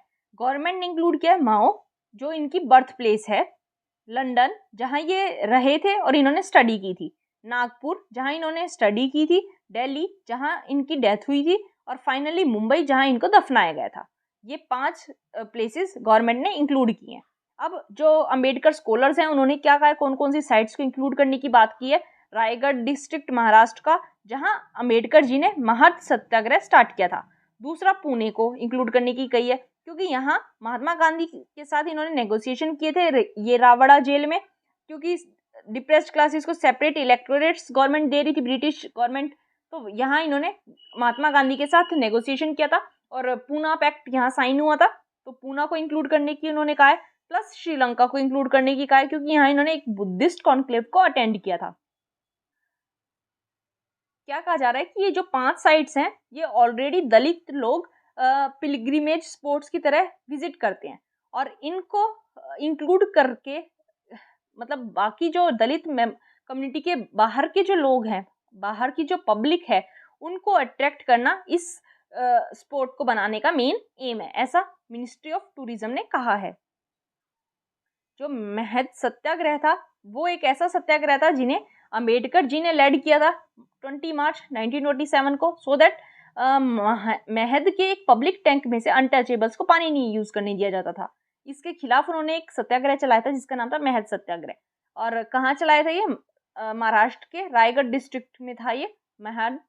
वहाँ पूना भी एक लैंडमार्क प्लेस है। कोल्हापुर में एक बात हुई थी मार्च 20 में, जब छत्रपति साहूजी महाराज ने डॉक्टर अंबेडकर को इंडिया की ऑप्रेस्ड क्लासेस का ट्रू लीडर कहा था। आपको ध्यान रखना है, डॉक्टर अंबेडकर को छत्रपति साहूजी महाराज ने ऑप्रेस्ड क्लासेस का ट्रू लीडर कहा था, ये आपको ध्यान रखना है। और क्या कहा गया है, कांग्रेस के एक लीडर ने कहा है कि अगर गवर्नमेंट डॉक्टर अंबेडकर की लीगेसी के साथ ट्रू जस्टिस करना चाहती है तो उन्हें ये सेंट्रल विस्टा जो अभी नया बना है उसको डॉक्टर अंबेडकर को डेडिकेट करना चाहिए था। मोदी जी का क्या स्टैंड है, मतलब क्या उनकी एक तरह से रिलेशनशिप रही है अंबेडकर जी के साथ। मोदी गवर्नमेंट ने अंबेडकर जी को सेलिब्रेट किया, उनकी पोर्ट्रेट को अनवील किया पार्लियामेंट के सेंट्रल हॉल में, और दीक्षा भूमि को डेवलप किया गया as a international tourist centre. तो दीक्षा भूमि क्या है आपको पता होना चाहिए। दीक्षा भूमि नवयान बुद्धिज्म का एक सेक्रेट मॉन्यूमेंट है जो कि महाराष्ट्र के नागपुर सिटी में लोकेटेड है। यहाँ BR अम्बेडकर जी ने बुद्धिज्म को एम्ब्रेस किया था, और यहाँ इनके साथ इनके 6 लाख फॉलोवर्स भी थे जो कि मेनली शेड्यूल्ड कास्ट के लोग थे। विजयदशमी पे इन्होंने यहाँ इंडिया में बुद्धिज्म को रिवाइव किया था। तो दीक्षा भूमि से रिलेटेड आपको ये पता होना चाहिए, इस आर्टिकल में यही इंपॉर्टेंट था। 24th का न्यूज़ एनालिसिस खत्म हो गया, अब हम 25th का एनालिसिस कर लेते हैं। तो 21 सितंबर में सबसे पहले न्यूज़ आर्टिकल हमारे पास रिलेटेड है उड़ीसा के क्योंझर डिस्ट्रिक्ट से। ये जो क्योंझर डिस्ट्रिक्ट है उड़ीसा का, ये आयरन और रिजर्व्स में एक हाई शेयर रखता है। सबसे ज़्यादा आयरन और के रिजर्व्स यहाँ पाए जाते हैं, इसलिए कहा गया है कि आयरन और में काफ़ी ज़्यादा रिच है। लेकिन यहाँ चाइल्ड हेल्थ और वीमेन हेल्थ काफ़ी पुअर है। देख लेते हैं, पूरा समझ लेते हैं। मैंने आपको बताया कि यहाँ इस डिस्ट्रिक्ट में आयरन और रिजर्व्स के हाई शेयर देखने को मिलते हैं। उसके बाद इस डिस्ट्रिक्ट में वेलफेयर नीड्स के लिए काफ़ी ज़्यादा फंड भी दिया जाता है, लेकिन उसके बावजूद भी यहाँ की वीमेन और इन्फेंट्स के लिए बेसिक एम्यूनिटीज़ जो हैं उनको एक्सेस करना काफ़ी बड़ा स्ट्रगल बन गया है। ये देखा गया है यहाँ इस डिस्ट्रिक्ट में काफ़ी ज़्यादा स्टंटेड अंडरवेट चिल्ड्रन पाए जाते हैं और एनेमिक प्रेग्नेंट वीमेन पाई जाती हैं। तो इस आर्टिकल में हमारे पास एज सच इम्पॉर्टेंट क्या है, आयरन और रिजर्व, इसके बारे में पढ़ते हैं। आयरन और क्या है? आयरन और ऐसी रॉक और मिनरल्स हैं जिनसे मेटेलिक आयरन को एक्सट्रैक्ट किया जाता है। इंडिया में ज़्यादा लार्ज आयरन और रिजर्व्स पाए जाते हैं, काफ़ी वेरियस जियोलॉजिकल फॉर्मेशंस में मिलते हैं। लेकिन जो इकोनॉमिक डिपॉजिट्स है, मतलब इकोनॉमिकली वाइबल जो आयरन है, वो केवल volcano sedimentary bended iron formation में मिलती है। वोल्केनो सेडिमेंट्री रॉक्स होती है, वोल्केनो वो पता है सेडिमेंट्री रॉक्स कौन सी होती हैं, उसमें बेंडेड आयरन फॉर्मेशन हो जाती है, मतलब बैंड्स की फॉर्म में आयरन की लेयर्स बन जाती हैं, वो सबसे ज़्यादा इकोनॉमिकली वाइबल होती है। मैग्नेटाइट जो होता है वो सबसे ज़्यादा फाइनेस्ट आयरन और होता है, इसमें 72% तक आयरन का कंटेंट पाया जाता है। इसमें एक्सीलेंट मैग्नेटिक क्वालिटीज़ होती हैं, इसलिए इसको इंडस्ट्री में काफ़ी ज़्यादा वैल्यू रखी जाती है इसकी। हेमेटाइट ओर जो होता है ये second most important industrial ore है इन टर्म्स ऑफ क्वांटिटी, लेकिन ये हल्का सा कम आयरन और कंटेंट पोजेस करता है than magnetite. Highest producer Orissa में Jharkhand belt, Durg Bastar Chandrapur belt, Bellary Chitradurga Chikmagalur Tumkur belt और महाराष्ट्र गोवा बेल्ट, ये सभी हायर प्रोड्यूसर हैं। आयरन ओर जो है 4 टाइप का होता है। मैग्नेटाइट मैंने आपको बताया सबसे इंपॉर्टेंट और बेस्ट काइंड का आयरन ओर है, इसमें 72% तक मेटेलिक आयरन पाया जाता है। कर्नाटक, आंध्र प्रदेश, राजस्थान, तमिलनाडु, गोवा, केरला में पाया जाता है। हेमेटाइट जो है इसमें 60 to 70% मेटेलिक आयरन मिलता है, रेड और ब्राउन कलर का होता है। ये उड़ीसा, झारखंड, छत्तीसगढ़, आंध्र प्रदेश और कुछ थोड़ा थोड़ा पार्ट इनका कर्नाटक, महाराष्ट्र, गोवा में भी पाया जाता है। लिमोनाइट होता है एक टाइप, इसमें 30 to 40% मेटेलिक आयरन मिलता है, मोस्टली येलो कलर का होता है और ये लो ग्रेड का आयरन और होता है। सिडेराइट जो होता है इसमें ज़्यादा इम्प्योरिटीज़ होती हैं, इसमें 48% तक मेटेलिक आयरन का कंटेंट पाया जाता है। ये ब्राउन कलर का होता है और इसमें आयरन और कार्बन का मिक्सचर पाया जाता है। ये भी एक लो ग्रेड आयरन और है और लाइम की प्रेजेंस ये सेल्फ फ्लक्सिंग हो जाता है। रिजर्व्स देख लेते हैं कहाँ कहाँ है, डिस्ट्रीब्यूशन कैसे है आयरन ओर का। इंडिया में जो 95% है आयरन ओर, उसके टोटल रिजर्व का 95% उड़ीसा, झारखंड, छत्तीसगढ़, कर्नाटक, गोवा, तेलंगाना, आंध्र प्रदेश और तमिलनाडु में मिलता है। इंडिया का जो लीडिंग स्टेट है, जो सबसे ज़्यादा आयरन ओर प्रोड्यूस करता है, वो है उड़ीसा। यहाँ उड़ीसा की ही बात की जा रही है, 45% से ज़्यादा टोटल प्रोडक्शन उड़ीसा से ही किया जाता है। उसके बाद छत्तीसगढ़ से 17%, कर्नाटक और झारखंड से 14 और 11%। एक्सपोर्ट कहाँ कहाँ किया जाता है? सबसे पहले तो इंडिया जो है वो आयरन ओर का 5th लार्जेस्ट एक्सपोर्टर है वर्ल्ड में। 50 to 60% जो टोटल आयरन ओर है ये हमारा जापान, कोरिया, यूरोपियन कंट्रीज और गल्फ कंट्रीज में जाता है। जापान इंडियन ओर का सबसे बड़ा बायर है और टोटल एक्सपोर्ट्स में से 3/4 जो है वो केवल और केवल जापान में ही जाता है। मेजर पोर्ट्स जो हैं जहाँ से आयरन ओर को एक्सपोर्ट किया जाता है वो है विशाखापट्टनम, पारादीप, मारमागो और मंगलोर। इसमें यही इंपॉर्टेंट था। नेक्स्ट आर्टिकल हमारे पास है कि काजीरंगा में राइनो के एशिस से ही 3 इनर्ट राइनोज बनाए गए हैं। मतलब राइनोज के जो होंस थे जिन्हें पोचर्स ने या फिर स्मगलर्स ने कलेक्ट किया था, उनसे सीज कर लिया गया है और उनकी एशिस से और कुछ ऐसे भी एनिमल्स से जो नेचुरली डाई हो गए थे, उनके भी जो होंस हैं उनकी एशिस से इन 3 लाइफलेस राइनोज को क्रिएट किया गया है। इनमें एक मेल राइनो है, एक फीमेल है और एक काव है। ये कहाँ किए गए हैं? काजीरंगा में। तो इसमें इंपॉर्टेंट क्या है? एक तो आपको नाम पता होना चाहिए, इस मेमोरियल का नाम रखा है एबोर्ड ऑफ द यूनिकॉर्न्स। यहाँ हम राइनोस और काजीरंगा के बारे में पढ़ेंगे। इंपॉर्टेंट है, राइनो जो है the greater one horn rhino, ये जो राइनो की 5 डिफरेंट स्पीसीज मिलती है उनमें से एक है। 4 अदर कौन कौन सी है? एक है ब्लैक राइनो जो कि दोनों अफ्रीकन स्पीसीज से छोटी होती है। एक वाइट राइनो जिसको अभी रिसेंटली IVF प्रोसेस के द्वारा भी इसका वाइट राइनो का एम्ब्रियो क्रिएट किया गया था। एक होता है जावन राइनो जो IUCN की क्रिटिकली एंडेंजर्ड कैटेगरी में आता है। एक होता है सुमत्रन राइनो जो कि मलेशिया में एक्सटिंक्ट हो चुका है। जो 3 स्पीसीज है राइनोज की, ग्रेटर वन हॉर्न राइनो, जावन और सुमत्रन, ये एशिया में पाई जाती है। इंडिया में केवल ग्रेटर वन हॉर्न राइनो पाया जाता है, इसलिए इसको इंडियन राइनो भी कहा जाता है। और ये सभी राइनो स्पीसीज में सबसे ज़्यादा लार्ज होते हैं। इनकी आइडेंटिफिकेशन क्या है? इनमें एक सिंगल ब्लैक खून होता है, एक सींग होता है इनमें, और इनकी स्किन जो होती है उसमें ग्रे ब्राउन हाइड होता है। प्राइमली ये ग्रेज करते हैं, घास चरते हैं। डाइट इनकी मेनली ग्रासेस, लीव्स, श्रब्स की ब्रांचेस, ट्रीज, फ्रूट और एक्वेटिक प्लांट्स होते हैं। हैबिटेट क्या है इनका? हैबिटेट इनका रेस्ट्रिक्टेड है इंडो नेपाल तराई रीजन में और वेस्ट बंगाल और असम के रीजन्स में। इंडिया में राइनो जो है मेनली असम, वेस्ट बंगाल और उत्तर प्रदेश में पाए जाते हैं। असम में एस्टिमेटेड 2640 राइनोस पाए जाते हैं, जिनमें से Pobitora wild life reserve, Rajiv Gandhi Orang national park, Kaziranga national park और मानस नेशनल पार्क में मिलते हैं। 2400 इस 2640 में से 2400 केवल काजीरंगा में पाए जाते हैं। प्रोटेक्शन स्टेटस इनका IUCN लिस्ट में वल्नरेबल है, साइट्स में अपेंडिक्स 1 में ही आते हैं, वाइल्ड लाइफ प्रोटेक्शन एक्ट के शेड्यूल 1 में ही आते हैं। थ्रेट्स क्या है इन्हें? इनकी होम्स के लिए इनकी पोचिंग की जाती है, हैबिटेट इनका लॉस हो रहा है, पॉपुलेशन डेंसिटी इनकी कम हो रही है और जेनेटिक डाइवर्सिटी भी कम हो रही है। कुछ एफर्ट्स इंडिया ने लिए हैं। जो 5 राइनो रेंज स्टेट्स हैं, नेशंस हैं, इंडिया, भूटान, नेपाल, इंडोनेशिया और मलेशिया, इन्होंने एक डिक्लेरेशन साइन किया था, the new Delhi declaration on Asian rhinos 2019 में, सो दैट इस स्पीसीज को, राइनो को कंजर्व और प्रोटेक्ट किया जा सके। Recently ministry of environment, forest and climate change ने एक प्रोजेक्ट स्टार्ट किया था कि जो राइनोज है हमारी कंट्री के, उनकी एक DNA प्रोफाइल क्रिएट की जाएगी। नेशनल राइनो कंजर्वेशन स्ट्रेटेजी बनाई गई थी 2019 में, जिससे कि ग्रेटर वन हॉर्न राइनो को कंजर्व किया जा सके। इंडियन राइनो विजन 2020 में लाया गया था, जिसको नाम था इसका 2020, लेकिन इसको 2005 में लॉन्च किया गया था और एम क्या था कि राइनोस 3000 तक पहुंच जाए बाय 2020। काजीरंगा नेशनल पार्क के बारे में देख लेते हैं। लोकेशन असम में लोकेटेड है और ये 43,000 के करीब हेक्टेयर का एरिया कवर करता है। सिंगल लार्जेस्ट अनडिस्टर्ब्ड और रिप्रेजेंटेटिव एरिया है ब्रह्मपुत्र वैली फ्लड प्लेन का ही। लीगल स्टेटस देख लेते हैं। नेशनल पार्क इसको 1974 में बनाया गया था। 2017 से टाइगर रिजर्व भी है। टोटल टाइगर रिजर्व में एरिया है 1030 स्क्वायर किलोमीटर और core area 430 kilometre. International status, Kaziranga national park को यूनेस्को वर्ल्ड हेरिटेज साइट घोषित किया गया था 1985 में। इसको इम्पोर्टेंट बर्ड एरिया भी रिकॉग्नाइज किया गया बर्ड लाइफ इंटरनेशनल के द्वारा। और इम्पोर्टेंट स्पीसीज यहाँ कौन कौन सी पाई जाती हैं? मेनली जो फोकस है वो 4 बिग स्पीसीज पे किया जाता है, rhino, elephant, royal Bengal tiger और एशियाटिक वाटर बफेलो पे।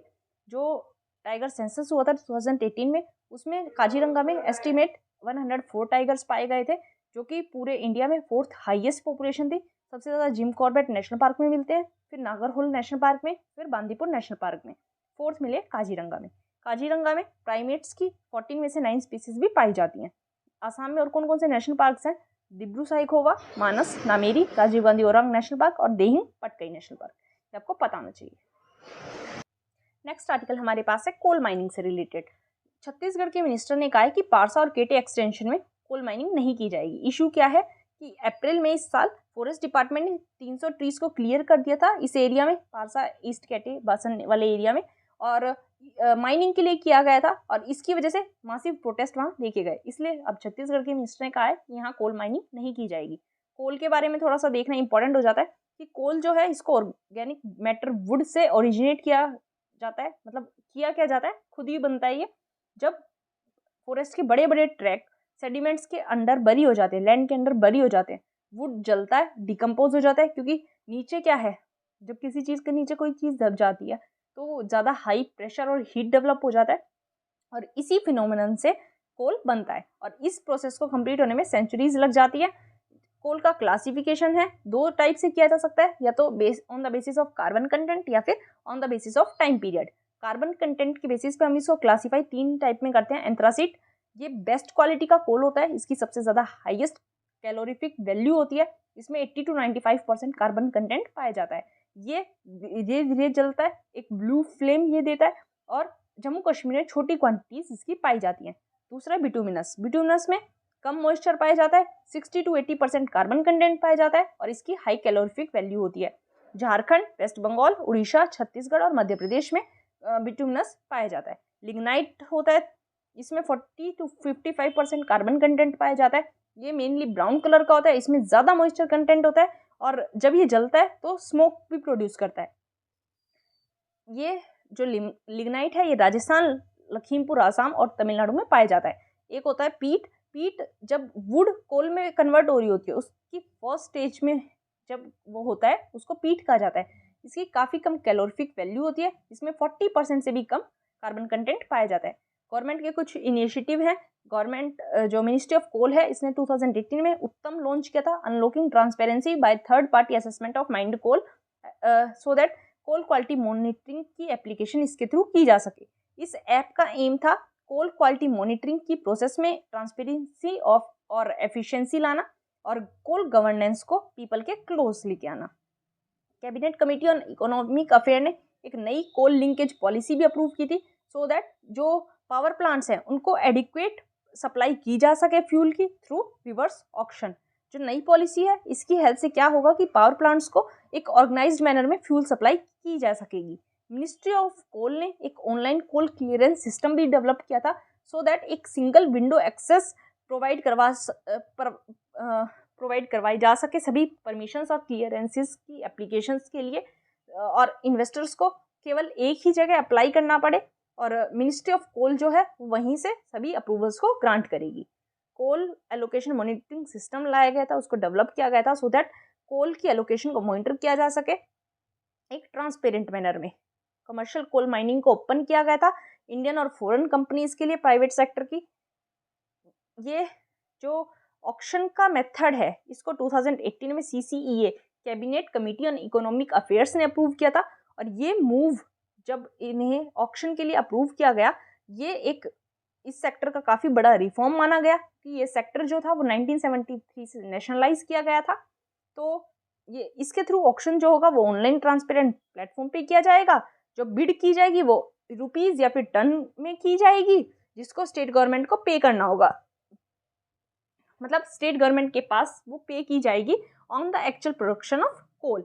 ये रिफॉर्म ये एक्सपेक्ट कर रहा था कि इसकी वजह से कोल सेक्टर में एक एफिकेसी आ जाएगी और ये जो मोनोपोली चल रही है इसको कंपटीशन में कन्वर्ट कर दिया जाएगा और hence total overall competitiveness increase हो जाएगी और बेस्ट पॉसिबल टेक्नोलॉजी यूज की जाएगी इस सेक्टर में। यही इंपॉर्टेंट था इसमें। नेक्स्ट हमारे पास है हरियाणा का एक डिस्ट्रिक्ट है नूह, वहाँ टीचर स्टूडेंट रेशियो काफ़ी कम पाया गया है और ये जो नूह डिस्ट्रिक्ट है इसको एस्पिरेशनल डिस्ट्रिक्ट प्रोग्राम था जो नीति आयोग का, उसमें जो 112 district most under developed district select किए गए थे उसमें से नूह को भी सेलेक्ट किया गया था और यहाँ आज भी टीचर स्टूडेंट रेशियो काफ़ी कम पाया गया है और ये कहा गया है कि नूह जो है वो टीचर की पोस्टिंग के लिए एक प्रेफर्ड प्लेस नहीं है क्योंकि यहाँ टीचर्स को एक suitable rented accommodation find out करने में काफ़ी ज़्यादा दिक्कत होती है। ऊपर से गवर्नमेंट ने ये कहा था कि गवर्नमेंट 10% एडिशनल अलाउंस टीचर्स को पे करेगी जो भी नूह में पोस्टेड किए जाएंगे, वो भी अभी तक गवर्नमेंट ने नहीं किया है। तो देखते हैं क्या इसमें होता है, लेकिन अभी हमारे लिए इंपॉर्टेंट है aspirational district programme NITI Aayog का।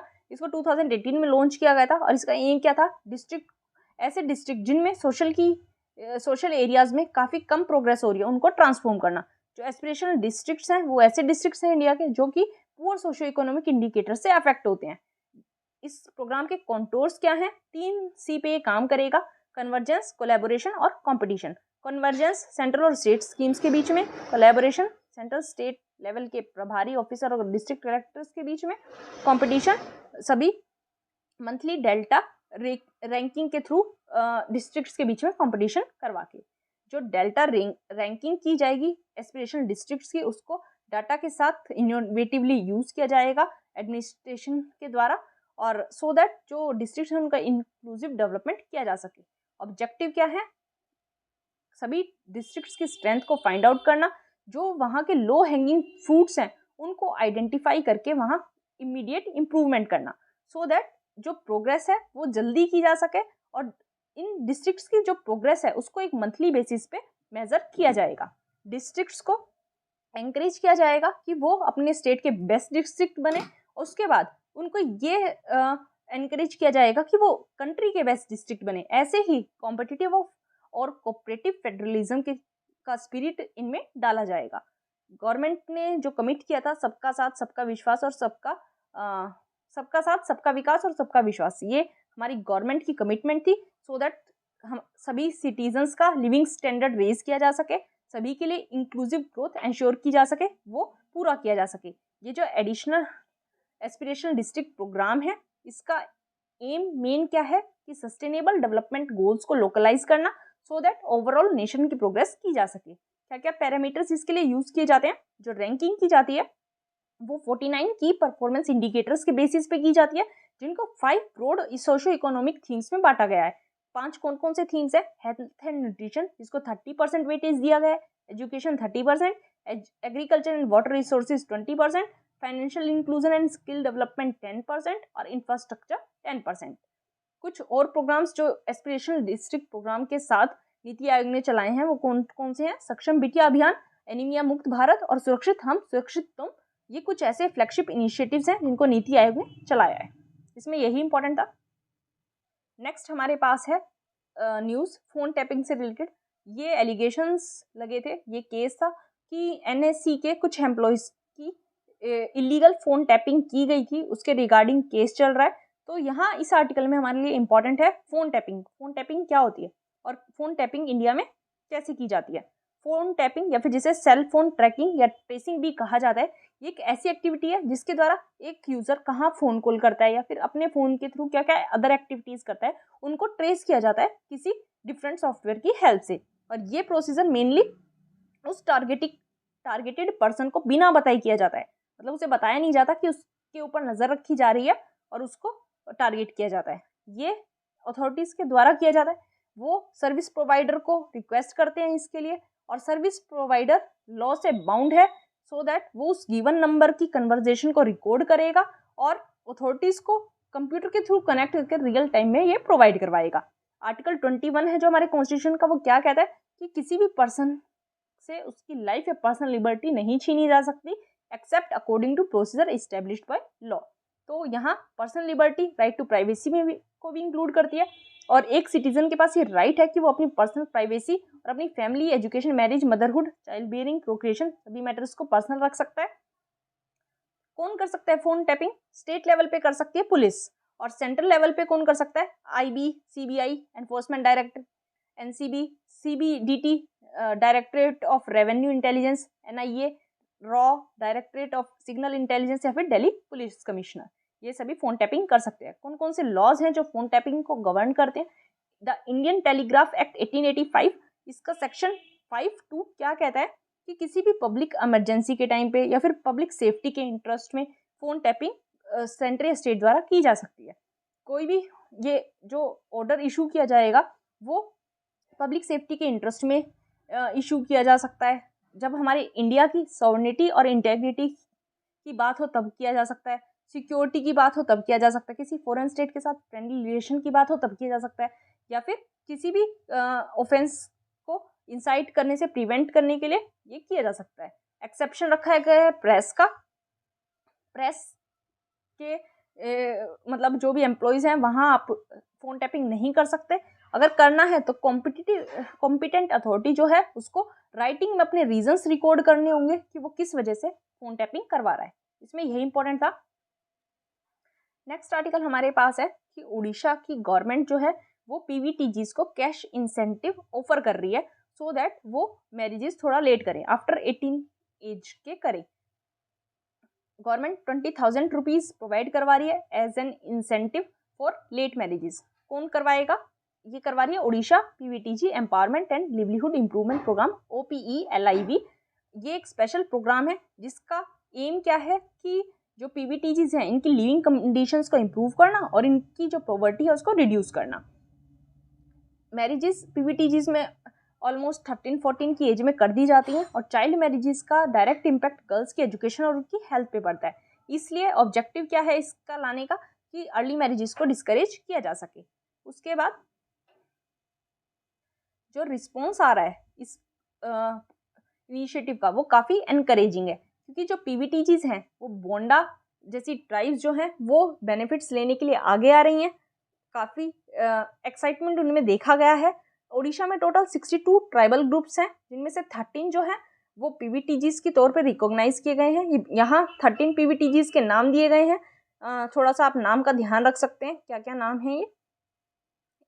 तो इसमें यही इम्पोर्टेंट था कि यहाँ उड़ीसा गवर्नमेंट जो है चाइल्ड मैरिजेस को डिस्करेज करने के लिए कैश इंसेंटिव प्रोवाइड करवा रही है। इसको आप एग्जाम्पल के तौर पे अपने आंसर में यूज़ कर सकते हैं। नेक्स्ट पे चलते हैं। नेक्स्ट हमारे पास क्या है? नेक्स्ट है तमिलनाडु में जैन हेरिटेज साइट है, वहाँ के कुछ एलिमेंट्स की बात की गई है। यहाँ इस आर्टिकल में आपके पास कुछ टर्म्स इंपॉर्टेंट है। सबसे पहले सीता नवासल। सीता नवासल क्या होता है? सीता नवासल एक ऐसे हेमलेट या हिलोक के लिए वर्ड यूज किया जाता है जहाँ अरिवर कोविल होता है, इजहाडी पट्टम होता है, मेगालिथिक ब्यूरल साइट्स होती हैं और नवाचुनई तर्ण होता है। अब ये क्या होते हैं? अरिवर कोविल क्या होता है? ये अरिहत जैन के ऐसे टेम्पल्स होते हैं जो अरिहत जैन्स अपने सेंसेस पे जीत गए थे, मतलब जिन्होंने अपने सेंसेस को कंट्रोल किया था, उनके टेम्पल्स को अरिवर कोविल कहा जाता है। इजहाडी पट्टम क्या होता है? एक केवन है जहाँ 17 पॉलिश रॉक बेड्स पाए जाते हैं। मेगालिथिक ब्यूरल साइट आपको पता है। नवाचुनई टर्न क्या है? ये एक स्मॉल माउंटेन लेक है। और सीतानवासल में एक सबमर्ज श्राइन भी आपको देखने को मिल जाएगी। ये 5 चीज़ें हैं जो सीतानवासल में मिलेंगी। ये इंपॉर्टेंट है, आपको ध्यान रखना है। उसके बाद इंपॉर्टेंट है ये फ्रेस्को सेको टेक्निक। ये कैसी टेक्निक है जहाँ जो वॉल है उसकी preparation with the help of wet plaster की जाती है। ये आपको पता होना चाहिए। टेक्निक का क्वेश्चन 1 लाइन में आ सकता है। भव्यास, भव्यास का मतलब क्या होता है? ऐसी सोल्स जिन्होंने मोक्ष प्राप्त कर लिया था या फिर स्पिरिचुअल लिबरेशन प्राप्त कर लिया था, उनको भव्यास कहा जाता है। और ये जो कलर्स यूज होते हैं इन पेंटिंग्स में, ये मिक्सचर होते हैं प्लांट डाइज और मिनरल एलिमेंट्स का। मतलब आपको ये पता होना चाहिए कि ये कलर्स हैं, ये नेचुरल कलर्स होते हैं, नेचुरल एलिमेंट से ये ऑब्टेन किए जाते हैं। इसमें यही इंपॉर्टेंट था, ये आपको पता होना चाहिए। नेक्स्ट आर्टिकल हमारे पास है, हमें पता है केरला में मसाला बॉन्ड्स इशू किए गए थे। वहाँ करप्शन का केस चला था कि केरला के फाइनेंस मिनिस्टर ने ये इशू किए थे, यहाँ करप्शन हुआ था। तो ईडी इस केस को जांच रही है। हमने ये आई थिंक 25 अगस्त को ही पढ़े थे। आज 25 सितंबर को ये रिपीट हुआ है टॉपिक। तो इस टॉपिक में ऑल्दो इम्पोर्टेंट हमारे पास PMLA एक्ट है, जो कि मैंने आपको अभी स्टार्टिंग में, वीडियो की स्टार्टिंग में पढ़ाया था। उसके बाद फेमा एक्ट है, इसको मैं सब्सिक्वेंट वीडियोस में कवर कर दूंगी। आज मैं केवल मसाला बॉन्ड बताऊंगी। क्या है मसाला बॉन्ड्स? मसाला बॉन्ड्स रूपी डिनोमिनेटेड बॉन्ड्स होते हैं। ये डेप्ट इंस्ट्रूमेंट होते हैं जिन्हें इंडियन एंटिटी इशू करती है फॉरेन मार्केट में, सो दैट मनी रेज किया जा सके। और ये इंडियन करेंसी में इशू किए जाते हैं रादर देन डॉलर्स या फिर वहाँ की लोकल डिनोमिनेशन में। मेजर ऑब्जेक्टिव क्या होता है मसाला बॉन्ड्स का? सो दैट इंफ्रास्ट्रक्चर प्रोजेक्ट्स को फंड किया जा सके और इंटरनल ग्रोथ को थोड़ा इग्नाइट किया जा सके, बढ़ाया जा सके विया बोरोइंग्स, और इंडियन रुपी को इंटरनेशनल किया जा सके। कोई रिस्क होता है तो वो सारा लॉस जो है इन्वेस्टर का होगा, बोरोवर का नहीं होगा। पहली बार मसाला बॉन्ड्स वर्ल्ड बैंक ने इशू किए थे 2014 में, इंडिया में एक इंफ्रास्ट्रक्चर प्रोजेक्ट को फंड करने के लिए। कुछ रूल्स हैं, रेगुलेशंस हैं जिन्हें RBI ने सेटअप किया है मसाला बॉन्ड्स के रिगार्डिंग। कोई भी कॉर्पोरेट या इंडियन बैंक ये रूपी डिनोमिनेटेड बॉन्ड्स को ओवरसीज इशू कर सकती है, और जो मनी इनसे आएगा उनको रियल इस्टेट एक्टिविटीज़ में इन्वेस्ट नहीं किया जा सकता, लेकिन इन्हें इंटीग्रेटेड टाउनशिप या फिर अफोर्डेबल हाउसिंग प्रोजेक्ट्स के लिए यूज़ किया जा सकता है। जो मनी मसाला बॉन्ड से रेज होगा उसको कैपिटल मार्केट में भी इन्वेस्ट नहीं किया जा सकता।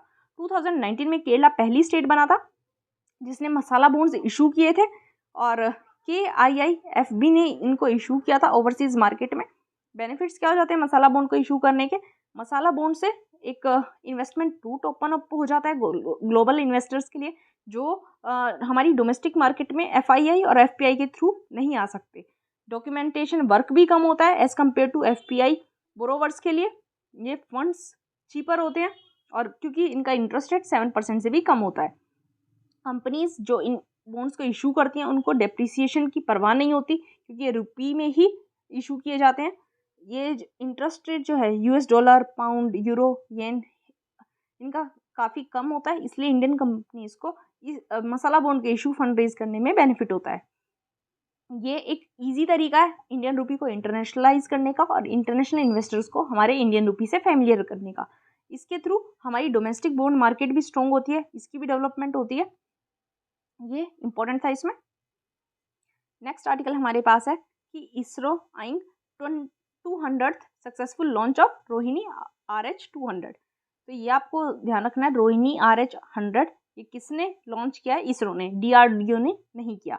थोड़ा सा इसके बारे में देख लेते हैं। RH-200 जो है ये एक 2 स्टेज रॉकेट है जो साइंटिफिक पेलोड्स के साथ 70 किलोमीटर की हाइट तक क्लिम कर सकता है। जो फर्स्ट और सेकंड स्टेजेस हैं इसकी, ये दोनों सॉलिड मोटर से पावर की जाती हैं। और जो 200 है इसके नाम में, इसका मतलब क्या है कि इस रॉकेट का जो डायमीटर है वो 200 mm है, इसलिए इसका नाम RH-200 है। आपको ध्यान रखना है, ये क्वेश्चन बन सकता है, इंपॉर्टेंट क्वेश्चन है कि RH-200 में 200 क्या डिपिक्ट करता है। अदर ऑपरेशनल रोहिणी जो हमारे पास वो हैं वेरिएंट्स हैं, वो कौन कौन से हैं? एक तो RH-300 Mk2 है, RH-560 Mk3 भी है। हमने साउंडिंग रॉकेट्स में काफ़ी ज़्यादा धीरे धीरे डेवलपमेंट की है। सबसे पहला साउंडिंग रॉकेट हमने तुम्बा से लॉन्च किया था, वो था अमेरिकन नाइक अपाचे, 1963 में किया था। फिर उसके बाद हमने 2 रशिया और फ्रांस से मंगाए, इंपोर्ट किए, उनको लॉन्च किया। फिर 1967 में इसरो ने खुद का लॉन्च किया था रोहिणी RH-75। ये पहला था जो साउंडिंग रॉकेट था हमारे पास, आपको पता होना चाहिए। और इसरो ने आज तक 1600 से ज़्यादा RH-200 रॉकेट्स लॉन्च कर दिए हैं। RH-200 रॉकेट जो है ये polyvinyl chloride based propellant use करता है। इस नए प्रोपेलेंट को यूज़ किया जाता है बेस्ड ऑन हाइड्रोक्साइल टर्मिनेटेड पॉलीब्यूटाइडेन, और इसका सक्सेसफुली टेस्ट कर लिया गया है इन सितंबर 2020। ये आपको पता होना चाहिए, इसमें यही इंपॉर्टेंट था। नेक्स्ट आर्टिकल हमारे पास है ऑपरेशन मेघचक्रा। ये रिलेटेड है चाइल्ड पोर्नोग्राफी से। तो इस आर्टिकल में चाइल्ड पोर्नोग्राफी की बात हुई है, इसमें पोक्सो एक्ट इंपॉर्टेंट हो जाता है, लेकिन आज मैं इसको कवर नहीं कर रही हूँ क्योंकि पोक्सो एक्ट हम 1-2 दिन में कवर करते रहते हैं, तो दोबारा न्यूज़ में आएगा तो मैं वहाँ इसको कवर कर दूंगी। आई थिंक मैंने 2 या 3 दिन पहले इसको कवर किया ही है। तो आपको आज के लिए केवल ये याद रखना है कि ऑपरेशन मेघचक्रा जो है वो किस चीज़ से रिलेटेड, वो रिलेटेड चाइल्ड पोर्नोग्राफी से। इसमें यही इंपॉर्टेंट था। नेक्स्ट आर्टिकल हमारे पास है सी टर्टल की जो पोचिंग है वो लास्ट टिकट में 30% डिक्लाइन हो गई है। तो इंपॉर्टेंट हो जाता है सी टर्टल के बारे में पढ़ना। इंडियन वाटर्स में 5 स्पीसीज मिलती है सी टर्टल्स की, लेदरबैक, लोगरहेड, हॉर्सबिक, ग्रीन और ओलिव रिडेड टर्टल। ये जो टर्टल्स हैं इनका ब्रीडिंग सीजन यूजुअली नवंबर और दिसंबर होता है। ये जो ईस्टर्न कोस्ट लाइन है हमारे इंडिया की, ये ओलिव रिडली, हॉर्सबिल और ग्रीन टर्टल्स के लिए फीडिंग एरिया है। सिग्निफिकेंस क्या है टर्टल्स का? जो सी टर्टल्स हैं स्पेशली लेदरबैक, ये क्या करता है, जेली फिश को कंट्रोल में रखता है, जिसकी वजह से ओशंस में हेल्दी फिश स्टॉक को मेंटेन करने में हेल्प मिलती है। जो ग्रीन टर्टल होता है ये सी ग्रास बेड्स पे फीड करता है, और इन्हीं की वजह से सी ग्रास इकोसिस्टम की हेल्थ भी इम्प्रूव हो जाती है, क्योंकि ये सी ग्रास बायोमास को रिमूव कर देते हैं और सेडिमेंट फॉर्मेशन को प्रिवेंट करते हैं, और ग्रास की क्रॉपिंग ये कर देते हैं। इसलिए काफ़ी सारी फिश, शेलफिश और क्रस्टाशियंस के लिए एक नर्सरी प्रोवाइड करवाते हैं। जो हॉक्सबिल है वो कोरल रीफ इकोसिस्टम के स्पॉन्जिस को खाते हैं, और जिनकी वजह से वहाँ क्रैविक्स हो जाती हैं, जिसपे अदर मैराइन लाइफ वो जिंदा रह पाती है। टर्टल्स जो हैं वो न्यूट्रिएंट और एनर्जी भी कोस्टल एरियाज तक ट्रांसपोर्ट करते हैं। अनहैच्ड एग्स हैं, एगशेल्स हैं, फ्लूइड्स हैं, ये डिकम्पोजर्स को बढ़ाते हैं। इसी की वजह से सैंडी बीचेस होती हैं उनमें फर्टिलाइजर्स की नीड कम हो जाती है। थ्रेट्स क्या हैं इन्हें although wild life protection act के शेड्यूल 1 में रखा गया है, लेकिन उसके बाद इनको काफ़ी थ्रेट्स का सामना करना पड़ता है। सबसे पहले कैच इनको किया जाता है, अनइंटेंशनली भी कई बार इनको कैच कर लिया जाता है, फिश पकड़ने की जगह ये पकड़ लिए जाते हैं। उसके बाद इसकी वजह से इनकी काफ़ी ज़्यादा डेथ भी हो जाती है। इनको एक्सीडेंटली कैप्चर कर लिया जाता है, इंजर्ड हो जाते हैं या फिर किल्ड हो जाते हैं जब मैकेनाइज्ड बोट्स आती हैं, ट्रॉल नेट्स आते हैं, गिल नेट्स आते हैं, जो कि कमर्शियल फिशरमैन्स के होते हैं। और जब ये माइग्रेट करते हैं खुद, तब भी इन्हें काफ़ी ज़्यादा इंजरीज और डेथ हो जाती है इनकी। और जब नेस्टिंग ग्राउंड्स पे होते हैं उस टाइम भी इनकी डेथ हो सकती है। तो ये सब इनके बारे में था। नेक्स्ट आर्टिकल हमारे पास है कि मार्स का रोवर है जो परसीवरेंस, ये 4 रॉक सैंपल्स को कलेक्ट करेगा। ये एक ऐसा पहली बार होगा कि मार्स से रॉक को गैदर किया जा रहा है, और इसको फर्स्ट एवर टाइम मार्स से कोई सैंपल रिटर्न किया जाएगा। मतलब आज से पहले कोई भी मार्स से सैंपल अर्थ पे आया नहीं है, और साइंटिस्ट बहुत ज़्यादा इसके लिए एक्साइटेड है, क्योंकि ये माना जा रहा है कि वहाँ ऑर्गेनिक कंपाउंड्स हैं, और अर्थ पे ऑर्गेनिक कंपाउंड्स का मतलब है कि लिविंग थिंग एसोसिएट होती है। तो क्या मार्स पे ऑर्गेनिक कंपाउंड मिलने का मतलब भी यही है कि मार्स पे भी लिविंग बींग्स हैं, इसका पता लगाया जा सकेगा। परसीवरेंस रोवर के बारे में देख लेते हैं। Perseverance most advanced, most expensive और मोस्ट सोफिस्टिकेटेड मोबाइल लेबोरेटरी है जिसको मार्स पे सेंड किया गया था। ये अपने प्रीवियस मिशन से डिफरेंट है, क्योंकि ये ड्रिल करने के लिए भी कैपेबल है और ये सैंपल्स को कलेक्ट करने में भी कैपेबल है। इसको लॉन्च किया गया था 30 जुलाई 2020 को, लैंड हुआ था 18 फरवरी 2021 में। लैंडिंग साइट थी इसकी जेजेरो क्रेटर। ये एक एंशिएंट रिवर डेल्टा है मार्स के ऊपर, जो कि वहाँ वाटर की ओनली फॉर्म पाई जाती है। पावर सोर्स क्या है, इसमें एक multi mission radio isotope thermo electric generator लगाया गया है, जो कि हीट को इलेक्ट्रिसिटी में कन्वर्ट करता है। आपको पता होना चाहिए, इसमें यही इंपॉर्टेंट था। तो आज का आर्टिकल, आज का न्यूज़ एनालिसिस यही था हमारे पास। वोकैबुलरी देख लेते हैं हम। 2 वर्ड्स हैं हमारे पास। मॉर्फिंग, मॉर्फिंग का मतलब है आकार बदलना। दूसरा वर्ड है एक्सपेल, एक्सपेल मतलब खारिज करना, डिसमिस या शिट। तो ये दोनों वर्ड्स आपको याद रखने हैं, इंपॉर्टेंट है। वोकैबुलरी धीरे धीरे आपकी अच्छी हो जाएगी। तो आज का न्यूज़ एनालिसिस यहीं ख़त्म होता है। हमने 2 दिन का कवर किया है। एक्चुअली किसी दिन बाय चांस अगर मैं न्यूज़ एनालिसिस नहीं वीडियो बना पाऊँ तो मैं नेक्स्ट डे न्यूज़ एनालिसिस ज़रूर कवर कर दूँगी। मैंने आपको बताया था बहुत ज़्यादा टाइम कंज्यूमिंग काम है, जितना मैंने सोचा था उससे भी ज़्यादा टाइम इसमें लगता है, बट वीडियो ज़रूर आएगी, टॉपिक सभी कवर होंगे, उसकी टेंशन आपको नहीं लेनी है। Just keep supporting me. अगर आपको वीडियो सच में हेल्पफुल लगता है तो वीडियो को लाइक ज़रूर कर दें। आप लोग लाइक नहीं करते हैं, मुझे कैसे पता चलेगा कि आप सच में मेरे कंटेंट को लाइक कर रहे हैं? तो प्लीज़ लाइक ज़रूर कर दें, चैनल को भी सब्सक्राइब कर लें। Thank you so much.